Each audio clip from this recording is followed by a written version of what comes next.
So guys, magandang araw sa inyong lahat. So, video reaction ulit tayo dito sa video ni Attorney Libayan at ginisa ang Bilyonaryo News sa pagkabalita ng fake news. So, eto na mga kababayan. Isa ito sa mga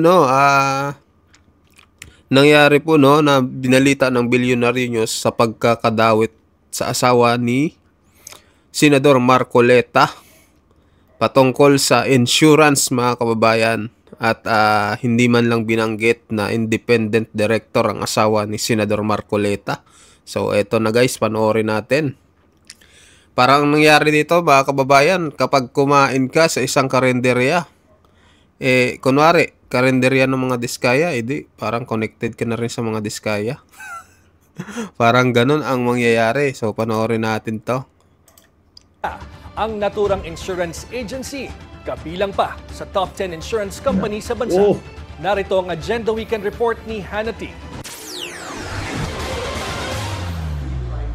Konektado ang asawa ni Sergio Dante Marcoleta sa mga insurance na ginamit ng mga diskaya. Bata isa Insurance na ginamit o sa kanila itong insurance na ito? Hindi po, attorney, hindi po. acknowledgement na nakalap ng Bilyonaryo News Channel. Personal na kumarap noong 2022 ang kontratistang si Sara Diskaya at ang regional manager ng Stronghold Insurance para sa isang bond obligation ng kumpanya. Nakalista mismo sa Board of Directors ng Stronghold Insurance si Mrs. Edna Marcoleta. Sandali. Ayan na. Ginamit lang ng Diskaya yung insurance. Agency, nabisto ang koneksyon ng asawa ni Senador Dante Marcoleta sa insurance company ng mag-asawang Curly at Sara Diskaya, ang naturang insurance agency, kabilang pa sa top 10 insurance company sa bansa. Sino ang may-ari ng insurance agency? Hindi ang mga O diskaya. ginamit lang ng mga Diskaya yung insurance agency ng Stronghold? Wait. Mahirap pala mga kababayan sa Pilipinas, no? Kunwari, connected ang diskaya sa isang tapos ikaw, pinagtatanggol mo mga diskaya. Tapos, kunwari, isang karinderya, nakikain ka, ay kumain ka sa karinderya ng mga diskaya. Ang ibig sabihin, connected ka na sa mga diskaya. Ganon yung gustong sabihin ngayon dito ni Attorney Libayan. Mamaya mapapakinggan nyo mga kababayan. So ito na. Akala ko, insurance ng Diskaya o pagmamay-ari ng Diskaya yung Stronghold.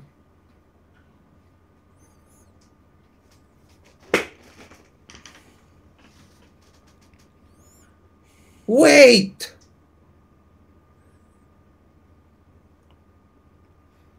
Parang ganun nga, di ba? Sa Stronghold kumuha ng insurance. Alam niyo mga kabatas natin, hindi ko naman kasi napanood ito. Okay? Hindi ko napanood ito. Forward sa akin, o sige mamaya yan. Pero nababasa-basa ko na kasi na parang pagmamayari ng mga Diskaya, yung Stronghold. Di ba? Marami talagang namamanipula ng mga mainstream media mga kababayan. Kung hindi nyo hihimay-himayin at di kayo nanonood sa mga ganito, katulad ng nito ni Attorney, yan na hinihimay-himay, talagang mamanipulihin tayo ng mga mainstream media. Talagang maloloko tayo. Pero client lang pala ng mga Diskaya yung client lang pala ng Stronghold yung mga Diskaya?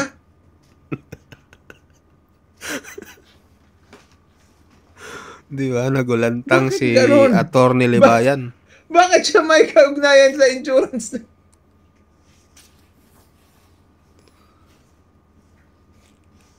Ano ba?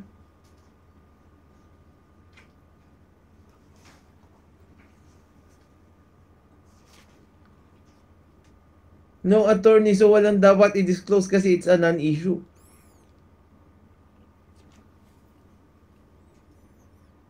Totoo ba, no nonsense? Independent director siya ng insurance company na ginamit ng mga diskaya.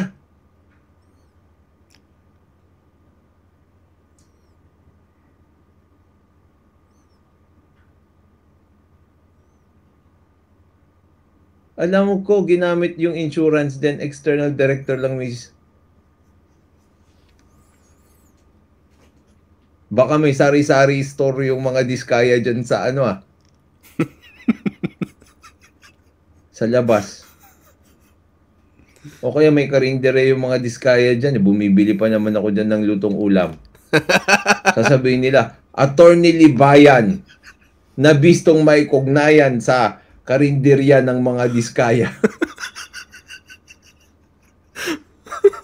Pangit na headline yun.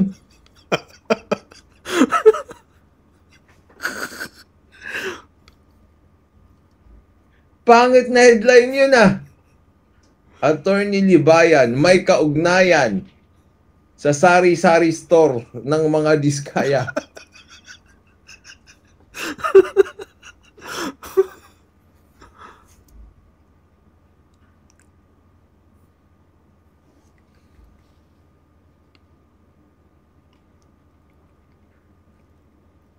Pag nagpa-interview ka sa media company na pagmamayari ni Tambi, may kaugnayan ka na kay Tambi.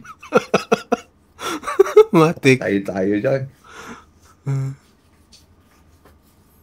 Sabi ni Paco Diskaya daw may-ari ng venue natin sa attorney. Kaya pala mura. Hindi ko alam kung magkano. Joke ko lang kayo, hindi ko alam yung kung magkano. Kasi dapat libre yun kung Diskaya may-ari. Ang yaman nili. Kayo naman. Totoo yan. Loko-loko kayo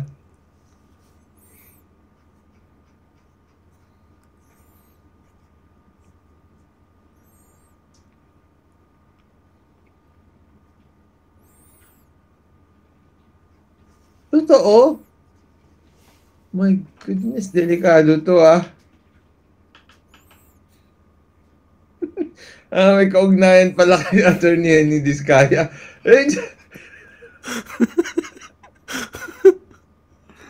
Huwag naman ganyan.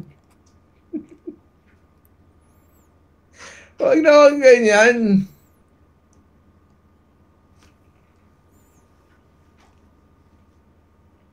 Hindi naman Stronghold Insurance Diskaya ang may-ari. Client lang Mrs. Marcoleta. Hindi. Baliktad ka naman, Jameson. Ang director, ang independent director doon, yung Mrs. Marcoleta. Independent. Parang tennis court narrative lang. Tama, no? Tama. Parang tennis court narrative. Butik yan. Sabi ni teacher, attorney, binabaha daw po yung place ng... kaya pala may swimming pool?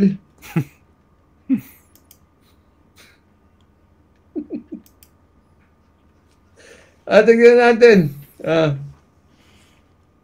Kabilang pa sa top 10 insurance company sa bansa. Narito ang Agenda Weekend Report ni Hannity. Alam niyo, wala na rin kasi akong believe sa mainstream media Pati nga yung pag-resign ni Mayor Magalong, ang dami ng kwento. Ako nga may alam ng kwento doon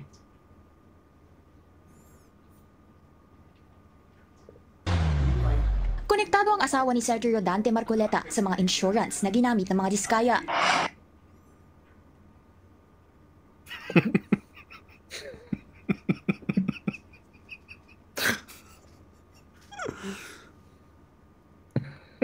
Patay tayo dyan.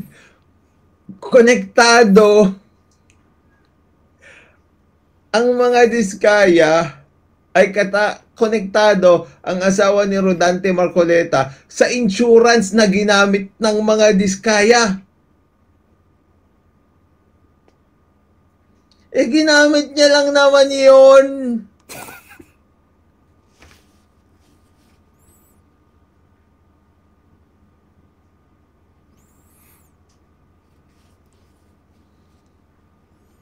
Ay. Maganda yun kasi pag kumain ako sa Jollibee, konektado na rin ako sa Jollibee.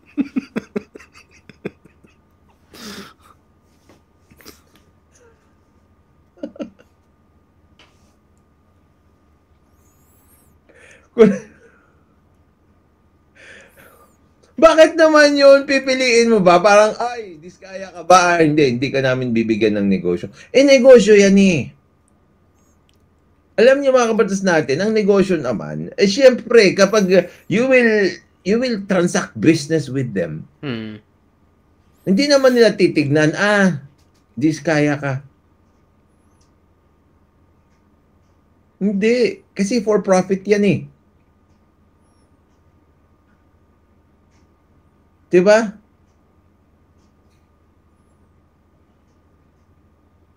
My goodness.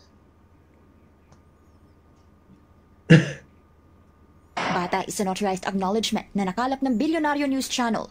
Personal na humarap noong 2022 ang kontratistang si Sara Diskaya at ang regional manager ng Stronghold Insurance para sa isang bond obligation ng kumpanya. Nakalista mismo. Ginamit niya lang yung insurance? Pero alam niyo ang lalim ng research nila wala lang kwenta.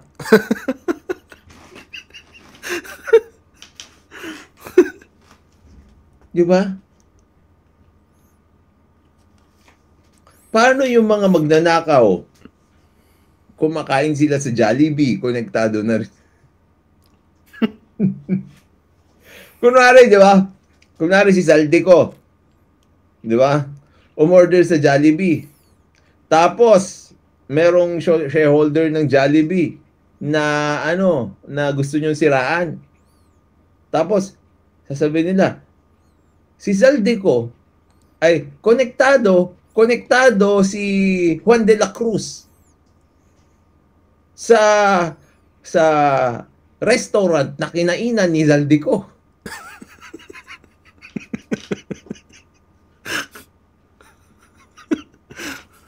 Oh my goodness. Sabi ni Felix D. Guzman, ang tanong dyan, attorney, kung may fraud ba sa paggamit ng diskaya sa insurance na si wife ang nakipag-transact. Sinong wife? Sinong wife? Wife din si Diskaya eh. Kasi si Sara Diskaya yung nandito eh. At saka may fraud man dito, no? May fraud man dito, tapos this is actually a private contract, then it's between the both of them. Di ba? It's between the both of them. Kasi insurance lang naman ito eh. Di ba? Sabi ni Sam Dude, may stocks ako sa Jollibee. Connected na ako kay Zaldico. Aray ko. Oo, malamang kumain ng Jollibee yan si Zaldico. Ikaw, Sam Dude, konektado ka kay Zaldico. Sa board of directors ng Stronghold Insurance, si Mrs. Edna Marcoleta, asawa ng senador. Alam niyo, nakita ko kasi yung yung pinag-uusapan nila doon sa Discord. Nilalabas din yung independent contractor. Totoo naman, mga kabatas natin, na ang independent contractor kasi, independent talaga doon sa kumpanya. Okay? I-google nyo na lang. Pero ang kaya lang, we don't need to go to the independent contractor sheets na. Kasi nga, mga kabatas natin, nag-avail lang naman siya ng insurance eh. So, hindi siya connected doon as in sa kanya yung kumpanya. Kasi ang lumalabas parang sa kanya yung kumpanya o sa mga diskaya yung kumpanya. Hindi pala. Nag-avail lang sila kung saan independent director itong asawa ni Marcoleta. O ngayon, ang sasabihin ko sana doon, kasi nga hindi ko maintindihan din ng buo yung kanilang kwento. So, kailangan kong kunin dito, di ba? Para mabuo ko yung konteksto. I have an idea na. Ang sasabihin ko sana, ang pinaka-issue dyan, kahit independent contractor siya, independent contractors also are independent contractors because of a fee. Okay? Pag director. Pag independent director ka, meron ka pa ring bayad. So, you are still benefiting from the corporation or from the company.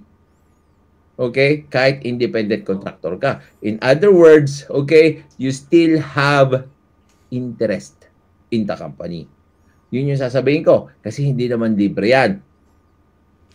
Okay? Tapos, most of the time, mga kabatas natin, yung mga independent contractors na yan, kinukuha nila yan kasi nga, maganda yan doon sa kanilang portfolio. kapag nakalagay yung pangalan ng isang kontraktor ako ng kontraktor. Independent director na yan, okay? Independent director na yan, kinukuha nila yung mga independent directors para rin sa goodwill ng pangalan niya. Okay? Para rin sa goodwill ng pangalan niya. Aside from the fact na may bayad yung mga independent directors na yan. Yun sana yung sasabihin ko. Okay? Pero, hindi na natin kailangan umabot doon. Kasi nag-avail lang naman pala siya ng insurance. My gosh. Oh, sino dito nanood ng movie ni Fernando po? Pagdasal nyo, di madawit si Grace po. Ko sa'yo, no nonsense. 5 committee composition ng kumpanya. Ito, pa-like and share po. Yun, anong nagawa ni Mayor Benji Magalong sa loob ng 12 days bilang special advisor at investigator ng ICI. Parang awan nyo na. Let's inform the public. Chairman siya ng audit committee at miyembro ng corporate governance at related party transactions. We don't even need to go here anymore because isipin mo, di ba, para siraan mo lang yung tao, i-avail mo yung kanyang negosyo. Tapos may connection ka na pag in-avail mo yung kanyang negosyo. My goodness. Na Marcoleta sa 2023 Board of Directors ng Milestone Guarantee and Assurance Corporation. Elected siya bilang non-executive director noong 2016. Nakalagay din sa records ng kumpanya ang kanyang affiliation sa Congressional Spouses Ang lalim ng ang lalim ng research pero walang kwenta. Foundation Incorporated noong panahong kongresista pa si Marcoleta sa Sagip Party List. Ang Milestone Guarantee and Assurance Corporation ang naglabas ng retention money bond noong 2024 na nagkakahalaga ng 19.29 million para sa Elite General Contractor, kumpanya ng mga diskaya. Ang bond ay kaugnay. I don't see the connection here actually. Pag in-avail mo yung business ng isang tao, konektado ka na? Ay ng flood mitigation maintenance at construction ng road dike sa mag-asawang Tubig River, Sitio Dique sa Nauhan Oriental, Mindoro. Tapos insurance lang naman yan eh. Nadamay pa yung Ibig sabihin kasi dyan sa insurance na yan, no, kapag hindi, ito pa, ang isang pwedeng habulin kasi. Yung mga insurance na yan, kapag pumalpak yung mga proyekto, kung may insurance na yan, yung insurance ang mananagot. No. Ay kabuang halaga ng 192.9 million. Sabi ni Attorney Diskaya, supporter ka kasi lagi mong kinakanta na mahal mo sila. Well, sinasabayan ko lang, bakit masama bang sabayan si Andrew? Oh. Ikaw, kinakanta mo rin yung humanap ka ng pangit. Humanap ka ba ng pangit? Hindi naman Ako, kinakanta ko rin naman yung humanap ka ng pangit. Ang ganda ng misis ko. Memorize ko pa yun. Kung gusto mong lumigaya ang iyong buhay, humanap ka ng pangit at ibigin mo ang tunay. Isang pangit na talagang di mo matanggap at wag yung di ba? Oh. Humanap ba ako ng pangit? Hindi. Si Andrew E. ang may kaugnayan sa mga diskaya.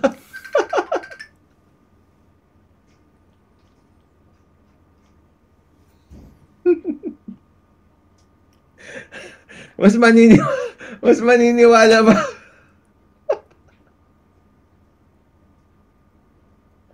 Mas maniniwala ba ako nung si Andrew E. ang may kaugnayan sa...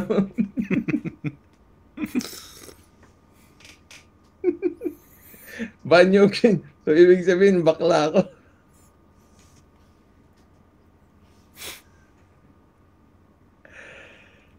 Ay! Sabi ni Lucy Draft, attorney context plus walang desisyon ng independent director kung sino magiging client ng Stronghold Insurance. Siya, hindi na tayo pwedeng, hindi na tayo kailangan pumunta dun.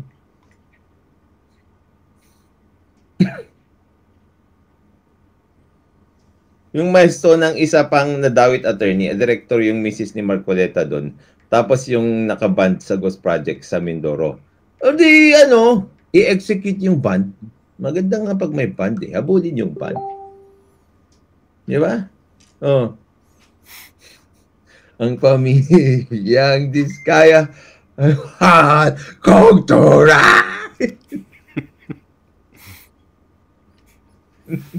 Si Andrew E.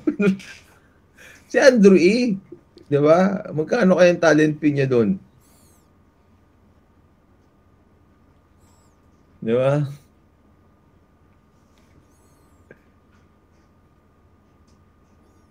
Sabi ni Allen Leonor, I am currently working as manager in CC. So, meaning, connected din ako sa mga Diskaya. Ano ba yung CC na yan? Di ko alam yan, Allen. Ang parehong project ang pinuntahan ng team ni Senate President Pro Tempore Panfilo Lacson na completed naman sa DPWH website pero wala namang makikita on the ground. Nasaan ang halos 193 million na pondo sa Sitio Dique noong 2024? O di habulin niyo yung contractor. Yung elite general contractor na yung Diskaya ang habulin niyo. Tama. Tapos kung may mahabol kayong insurance, habulin niyo rin yung insurance. Ganito kasi mga kabatas natin yan, no? May principle of subrogation. Yung mga insurance na linalagay nila na dyan, kung bawat project, nagbibigay pala sila ng insurance, no? Yun ang pagkakaintindi ko dito, ha? No? Kung merong insurance pala, yung project na yan, ang mangyayari kapag pumalpak yung project, mga kabatas natin, pwedeng habulin yung insurance. Pag hinabol mo yung insurance, babayaran na agad ng insurance yan, tapos may subrogation. Ibig sabihin yan, may ibabalik na agad yung pera. O ba't hindi na lang habulin? Sa atong lokasyon na aming pinuntahan sapagkat consistent ito sa coordinates na nakalathala sa DPWH at sa sumbong sa Pangulo website. Anyari kay Lacson, attorney. In fairness, hindi naman sinasabi ni Lacson dito na may kaugnayan yung si Senator Marcoleta kay Diskaya. Kayo naman, ang sinasabi ni Lacson dito, may ghost project, yung Elite General Contractor and Development Corporation. Tinahita-hina lang ng Billionaire News Chat. Sorry. Oo, tama. Tinahita-hina lang ni Billionaire News Channel. Guni-guni o guni-guni? Ang bayan ng Nauhan Oriental Mindoro ang isa sa mga kinall out ni Lacson. Sabi ni Jay Wers, yung insurance is during construction work yata, pero pagtapos na hindi na covered yun. No, yun lang. May kanya-kanya kasi may mga iba-ibang klase ng insurance. Pero siguro it's high time also that they should avail of insurance, di ba? Para kapag kunwari, substandard yung ginawa, yung insurance ang magbabayad. Dahil sa laki ng pondo sa flood control pero laging binabaha. Sabi ni Vince Dizon, attorney, habulin din daw mga insurance. Yes, dapat gawin yun. Kasi dyan tayo makakakuha ng pera. Di ba? Oh.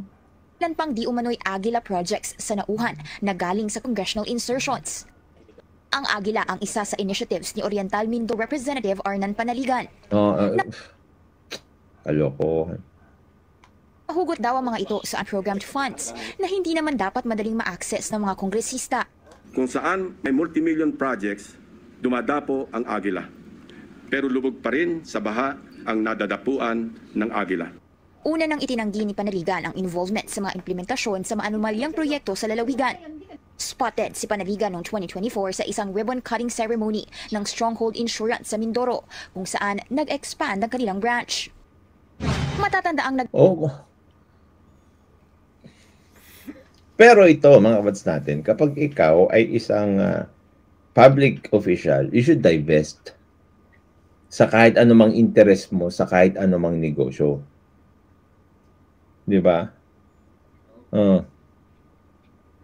Nagtalo na noon sina Lacson at Marcoleta hinggil sa Diskaya couple na iminungkahi ni Marcoleta na isa ilalim sa Witness Protection Program. Okay na yan, mga kabats natin. Wala, hindi ako believe dito sa ginawa nila na ito.